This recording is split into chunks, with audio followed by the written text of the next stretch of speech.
এখন দেখলাম আওয়ামী লীগ ব্যান করতে হবে, তার জন্য আন্দোলন। কারা আন্দোলন করে? এরা কারা? কেউ কেউ বলছে এটা বিপ্লব। এটা কি বিপ্লব হচ্ছে? এটা তো বিপ্লব না, এটা সম্পূর্ণ সন্ত্রাসী কর্মকাণ্ড, এটা জঙ্গির কর্মকাণ্ড।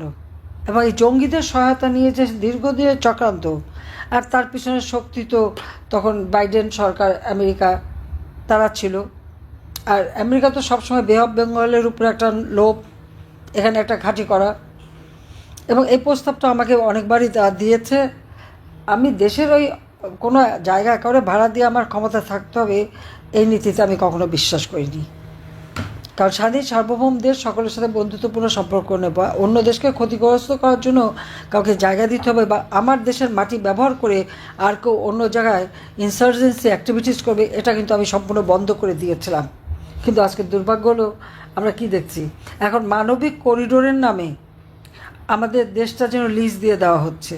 যে বঙ্গোপসাগরে আমার বিশাল সমুদ্র সীমা, মিয়ানমার এবং ভারতের কাছ থেকে আমি বলতে গেলে অর্জন করে নিয়েছি, আন্তর্জাতিক আদালতে মামলা করে জয়ী হয়ে নিয়েছি।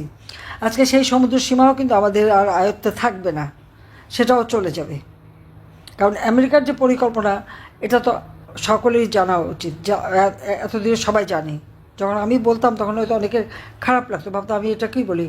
আর এমনি যে তাদের হাতের পাপেট, একটা পুতুল, এটাও সকলে বিশ্বাস করতো না, এখন নিশ্চয়ই বিশ্বাস করে। কারণ আমাকে ক্ষমতা থেকে হটানো, বা ক্ষমতা থেকে হটানো মানে কি, আসলে উদ্দেশ্যটা ছিল 15ই আগস্ট আমার বাবা মা ভাই বোন সবাইকে হত্যা করেছে, আমি আর রেহানা বেঁচে গিয়েছিলাম, তার কাজে আমাদের 2 বোনকে হত্যা করতে পারলে বাস এই চ্যাপ্টার শেষ, এটাই ছিল তাদের মনোবাঞ্ছা। কিন্তু কথাই তো বলে রাখে আল্লাহ মারে কে, কারণ এটাও বিশ্বাস যে মারে আল্লাহ রাখে কে। তো আমার বেলায় বারবার রাখে আল্লাহ মারে কেই হয়ে গেছে, জনগণের দোয়া, আর বারবারই আল্লাহ আমাকে বাঁচিয়েছে। কেন বাঁচিয়েছে জানি না, তবে হ্যাঁ নিশ্চয়ই আমাকে কোনো একটা কাজ দেবে, সেই জন্যই আমি বেঁচে আছি। তবে আজকে যে অত্যাচার নির্যাতন চলছে আর যে অবস্থা চলছে, এখন দেখলাম আওয়ামী লীগ ব্যান করতে হবে, তার জন্য আন্দোলন। কারা আন্দোলন করে? এরা কারা? এবং এভাবে একটা মানুষের দৃষ্টিটা সরিয়ে দিয়ে অপরদিকে কিন্তু ওই করিডোরের বিরুদ্ধে সবাই কিন্তু ইতিমধ্যে কিন্তু সেই আরাকান আর্মি বা এদেরকে সহযোগিতা করা বা তাদেরকে মদত দেওয়ার সব রকম প্রচেষ্টা কিন্তু অব্যাহত রয়ে গেছে। আমি ঠিক জানি না এটা করে আমাদের বাংলাদেশের লাভটা কী, দেশের মানুষের ভাগ্যটা কোথায় নিয়ে যাচ্ছে। আজকে বলছে মানবিক করিডোর, পৃথিবীর বিভিন্ন দেশে যেখানেই করিডোর হয়েছে সেখানে সেই দেশগুলির কী দশা হয়েছে সেটা সবাই একটু দেখা উচিত।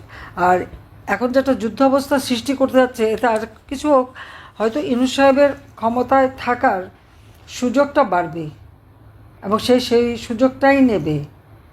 নইলে যেখানে মিয়ানমারের জান্তার সরকার, আর সেখানে মানে তার ওখানে আরেকটা গ্রুপকে এভাবে সহযোগিতা করা, এতে বাংলাদেশের জন্য কত বড় একটা ক্ষতি হবে সেটা কি ভেবে দেখেছে? আজকে যদি জান্তা সরকার এই আরাকান আর্মির উপরে আক্রমণ শুরু করে, এয়ার অ্যাটাক করে, সেগুলি কোথায় যেয়ে পড়বে? শুধুই কি তাদের উপরে পড়বে? বাংলাদেশ ক্ষতিগ্রস্ত হবে না? বাংলাদেশকে কেন এই ধরনের ঝুঁকির মধ্যে ডক্টর ইউনূস ফেলছে সেটা আমার প্রশ্ন। কেন বাংলাদেশের জনগণের ভাগ্য নিয়ে সে সিনেমেরি খেলছে? তার তো পয়সার অভাব নাই। গ্রামীণ ব্যাংক, টেলিকমের টাকা থেকে শুরু করে সমস্ত টাকা, দরিদ্রের মাথার ঘাম পায়ে ফেলে উপার্জিত টাকা সবই তো সে নিয়েছে।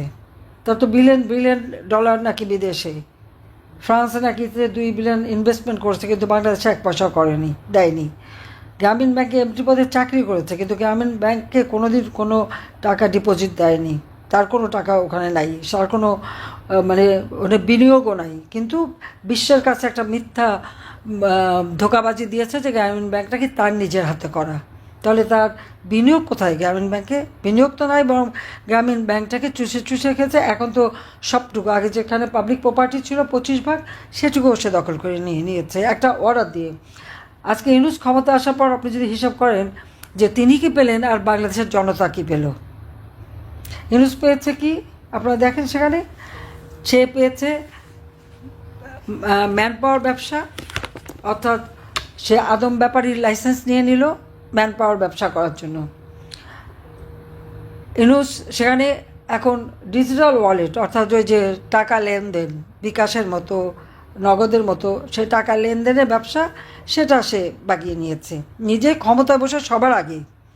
এবং তার বিরুদ্ধে এই যে গ্রামীণ ব্যাংক এবং টেলিকমিউনিকেশনের টাকা আত্মসাৎ করা, বিশেষ করে শ্রমিকদের, তার নিজের কোম্পানির শ্রমিক, তাদের টাকা মেরে রেখেছে। কোম্পানির শ্রমিক আইনে আছে লভ্যাংশের 5% তাদের শ্রমিক কল্যাণ ফান্ডে যাবে, সেটাকে সে কোনো দিন দেয়নি। শ্রমিকরা মামলা করে, শ্রমিকের মামলায় শ্রমিক আদালতে, লেবার কোর্টে সে একজন সাজাপ্রাপ্ত আসামি, তার কিন্তু সাজা হয়েছে। হ্যাঁ, আমরা তাকে হয়তো জামিন চেয়েছে, জামিন দেওয়া হয়েছে, আপত্তি করা হয়নি, কিন্তু সে তার নোংরামিটা দেখালো। তার চেহারাটা আজকে সারা বিশ্বের কাছে উন্মুক্ত হয়ে গেল যে সে কীভাবে একটা দলকে ধ্বংস করার জন্য, একটা দেশকে ধ্বংস করার জন্য উঠে পড়ে লেগেছে, নিজের স্বার্থ চরিতার্থ করার জন্য। কী স্বার্থটা তার? এই বয়সে এসে যে এত ব্যবসা নিচ্ছে, খাবে কবে? খেতে পারে সব? সেটা আমার প্রশ্ন। আদম ব্যাপারী লাইসেন্স, ডিজিটাল ওয়ালেটের লাইসেন্স, টাকা লেনদেনের লাইসেন্স, বিশ্ববিদ্যালয় প্রতিষ্ঠার অনুমোদন, স্টারলিংকের বাণিজ্য, এলএনজি ব্যবসার কমিশন, গ্রামীণ ব্যাংকের মালিকানা, এবং 5 বছর পর্যন্ত সব ঋণ মৌকুব। আয়কর ফাঁকি দেওয়া তার অভ্যাস। 666 কোটি টাকার আয়কর, সেটাও সে ফাঁকি দিয়েছে, সেটাও দেয়নি। তার কাছে প্রায় 1100 কোটি টাকার আয়কর পাওনা, এবং তার যে কোম্পানি, 48টা কোম্পানিতে কোনো দিন একটা কোম্পানি থেকেও সে কোনো আয়কর দেয়নি, কারণ সবগুলি সে লোকসান দেখাতো আর লাভের ভাগটা চুরি করে নিয়ে যেত। যেখানে বিশ্বে অনেকে অনুদান দিয়েছে গ্রামীণ ব্যাংকের জন্য, সেটাকে গ্রামীণ ব্যাংকে কোনো দিন যায়নি। একটা কোম্পানি খুলেছে আর সেখান থেকে টাকা কামাই করে সে টাকা সে নিয়ে চলে গেছে। তো এটাই প্রশ্ন যে, আর জনগণকে কি দিয়েছে? তিনি তো ব্যবসা বাগালেন, তার আয়কর দিতে হবে না, সেটা তিনি মাফ করিয়ে নিলেন। তার বিরুদ্ধে 5টা দুর্নীতির মামলা, সেই মামলা সে প্রত্যাহার করে নিল। আয়কর দেয়নি সেই মামলা, রায়টা হওয়ার কথা 6 আগস্ট, সেটাও হচ্ছে প্রত্যাহার করে নিল। তার যেটুকু গোছানো সে সবই করে ফেললো। আর জনগণকে কী দিল? সারা দেশের মানুষকে চরমভাবে সে অশান্তি দিয়ে রাখছে। ডাকাতি, চুরি, ছিনতাই প্রতিদিনের ব্যাপার। মহিলারা বাইরে বেরোতে ভয় পায়, কারণ সে তো ওই জঙ্গি এবং সন্ত্রাস করেই তো ক্ষমতা এসেছে। এখানে কোনো বিপ্লবও হয়নি, এখানে কোনো অভ্যুত্থানের। আর সেটা তো ডক্টর ইউনূস নিজেও বলেছে। বিল ক্লিন্টন ফাউন্ডেশনের অনুষ্ঠানে যে বললো, তো এটা ছাত্ররা জানতো না, এটা জনগণও জানতো না, কোনো নেতা ছিল না।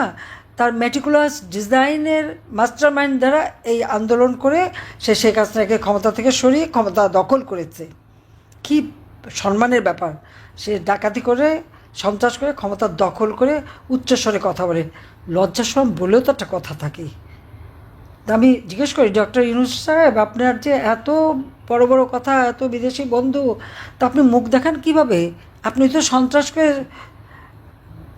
ক্ষমতা দখল করেছেন, জনগণের ম্যান্ডেট নিয়ে আসেননি, সাংবিধানিকভাবে ক্ষমতা দখল করেননি বা আসেননি, ভোট করে জিতে আসেননি, এসেছেন জঙ্গিদের সহায়তায়।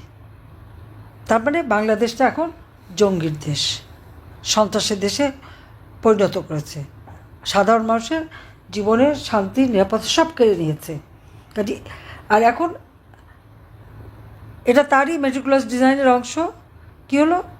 এই সমন্বয়, অমুক দল, সমুক দল, সব যে, এবং শিবির তো একটা সন্ত্রাসী, তো আমেরিকার কাছেই তো তারা সন্ত্রাসী দল হিসেবে চিহ্নিত। আজকে এরা আন্দোলন এবং সমর্থন দিচ্ছে। আওয়ামী লীগ ব্যান করতে হবে, যুবলীগ ব্যান করতে হবে, স্বেচ্ছাসেবক লীগ ব্যান করতে হবে, আর ছাত্রলীগ ব্যান করেছে। আমার প্রশ্ন হচ্ছে, আমি ডক্টর ইউনূসকে জিজ্ঞেস করি, আপনি কোন ম্যান্ডেট নিয়ে ক্ষমতা এসেছেন যে আপনি এই নির্দেশ দেন? আপনার কি অধিকার আছে? কোন রাইট আছে? সাংবিধানিক রাইট আছে? না। জনগণের সমর্থন আছে? না। এসেছেন অস্ত্র হাতে, জঙ্গিদের সহায়তায়। তাহলে আমরা রাজনীতি করি, জনগণের ভোটে নির্বাচিত আমরা। বৈষম্য বিরোধী আন্দোলনের নামে তো বৈষম্যই সৃষ্টি করা হয়েছে, যেখানে জনগণের ম্যান্ডেটের কোনো দাম নাই, মতামতের কোনো দাম নাই। হ্যাঁ, মেটিকুলাস ডিজাইনের অংশ হিসেবে তিনি 40 জন লোক ভাড়া করেছেন, 5 লাখ 7 লাখ টাকা বেতন এবং 40-50টা পেজ খুলে তিনি ওই কর্পোরেট বিজনেসের নামে যেভাবে তারা অ্যাড দেয় ওইভাবে অ্যাড দিয়ে উনি 1 কোটি মানুষের মতামত আনবে, যে তারা বলবে যে ইউনূস সাহেব আপনি ক্ষমতায় থাকেন। যান না গ্রামে গঞ্জে, যান না সাধারণ মানুষের কাছে বা চাকরিজীবীদের কাছে, কয়জন আপনাকে হ্যাঁ বলে যে আপনি থাকেন? কেউ বলবে না। বলবে বাবারে এখন আমাদের ছাড়ো, এই যন্ত্রণা আর দিও না, আমরা শেখ হাসিনার আমলেই ভালো ছিলাম, আওয়ামী লীগের আমলেই ভালো ছিলাম, সেটাই বলবে।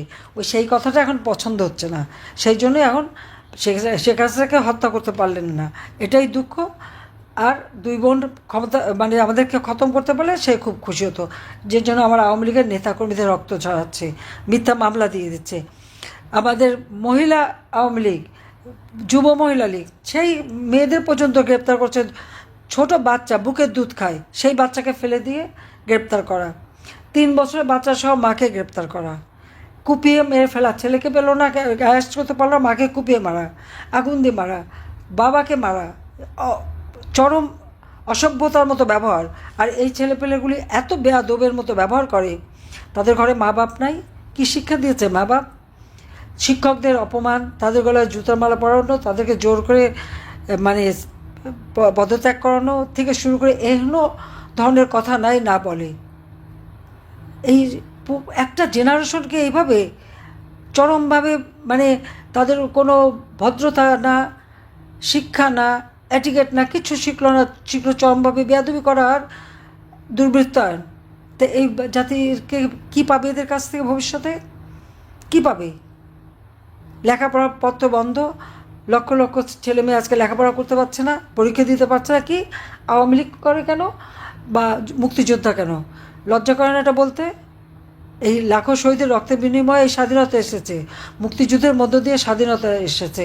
এই স্বাধীন সার্বভৌম রাষ্ট্র গঠন করে দিয়ে গেছে যারা, তাদেরকে অবমাননা করা, 32 নাম্বার পুড়িয়ে বঙ্গবন্ধুর নাম মুছে ফেলবে, সেটা পারবে না, কোনো দিন পারেনি, কেউ পারবে না। আজকে মুক্তিযুদ্ধের স্মৃতি মুছে ফেলা, আর যারা আমাদের পরাজিত করেছিল, মা বোনদের ক্যাম্পে নিয়ে দিনের পর দিন অত্যাচার করেছে, গণহত্যা চালিয়েছে, গ্রামের পর গ্রাম জ্বালিয়ে পড়ে ছাড়খাড় করেছে, তাদের সাথে গলায় গলায় ভাব। চমৎকার! কোন দেশে আছি আমরা? জঙ্গি, সন্ত্রাসী, যুদ্ধাপরাধী, বঙ্গবন্ধুর হত্যাকারী, এরাই হয়ে গেছে এখন তার আধার। এখন জনগণ তাদের নাবিশ্বাস উঠেছে, এখন জনগণ চিৎকার করে বলে যে ইউনূস তুই কবে যাবি, আমরা কবে মুক্ত পাব? সেটাই হচ্ছে কথা, যে এই জঙ্গি ইউনূসের অত্যাচার, নির্যাতন, আর তার ওই ম্যাটিকুলাস ডিজাইন, আর তার ওই চালা চামুন্ডাদের হাতে সারা বাংলাদেশ জিম্মি। কিন্তু জনগণের কাছ থেকে বিচ্ছিন্ন করতে চাই, সে বিচ্ছিন্ন করতে পারবে না। আমি জনগণের জন্যই আছি, বাবা মা ভাই সব হারিয়েছিলাম, এই বাংলাদেশের মানুষকে আমি আপন করে নিয়েছি। এই বাংলাদেশের মানুষের মাঝেই আমি খুঁজে পেয়েছি আমার স্নেহ, ভাইয়ের স্নেহ, মায়ের স্নেহ, বাবার স্নেহ, তাদেরকে আমি আপন করে নিয়েছি। কাজে তাদের জন্য আমার জীবনটাকে উৎসর্গ করেছি। সবাইকে ধন্যবাদ। জয় বাংলা, জয় বঙ্গবন্ধু, বাংলাদেশ চিরজীবী হোক।